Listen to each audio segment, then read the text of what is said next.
Could you describe the process of understanding what the film is really about, or what the characters are really about, while working on film like this? The nice and very interesting thing in Terry's approach was that he didn't tell us what it was about. So, you know, for me, I worked with Terry, you know, 10 years back on The New World, and we'd talked an awful lot about, you know, different ideas and things. And then this was something which, you know, I think it had gestating for a long time. And he really just gave me the character description. We worked on the character a great deal, on talking about the backstory and who he was and who I almost forget who the character's name is because we don't say it so much in the film, but Rick. No, I do remember.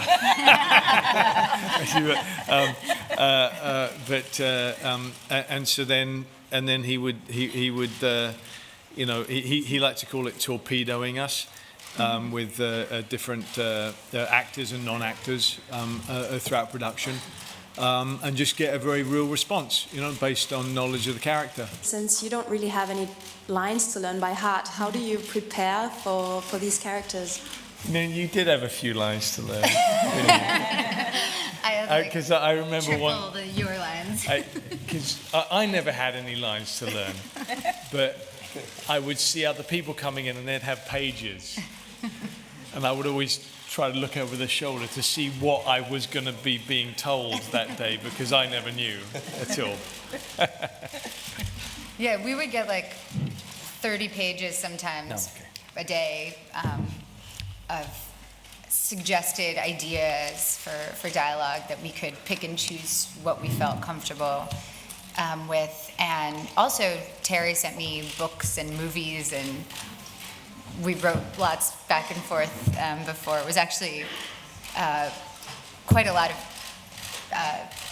discussion before, considering how little I worked on the film. But it was a wonderful, you know, part of the process. And then sometimes they would just give us GoPros. Yes. As well. They would just hand me a GoPro and say, okay, go shoot a scene. Here's a car, go off with somebody, or go in the ocean, and then I'd hand back the GoPro to Terry or Chibo and see if it ended up in the film. You know, it was a wonderful sense of trust, you know, amongst everybody. And from the most very experienced filmmakers to people who were doing this for the very first time. Exactly. You know, which is a great combination. I felt very, very lucky to have worked with Terry right before directing for the first time, because I think he reminded me that the rules of filmmaking are not necessary, you know, that the way we do things, the rituals that we have aren't necessary, and that you can kind of find your own way, and to allow the mistakes, to welcome the problems, like what you normally consider a problem, Terry would look at as an opportunity. You know, it starts raining, you shoot in the rain. You don't change the schedule to shoot something different, which you would normally do in a film. And I think that kind of embracing the unknown and embracing chance and anything that can happen was really, and also just searching for the discoveries every day. Like, there's no sense of that you have like a script that you're just executing while you're making the movie. It's like every day is a search for something beautiful, which is a great way to go into even a more conventional shoot. So I was very, very lucky. A question to Christian, Natalie again. This year's jury president was involved in both of you guys winning an Oscar so far. He produced The Fighter for you, Christian, and he directed, of course, Black Swan.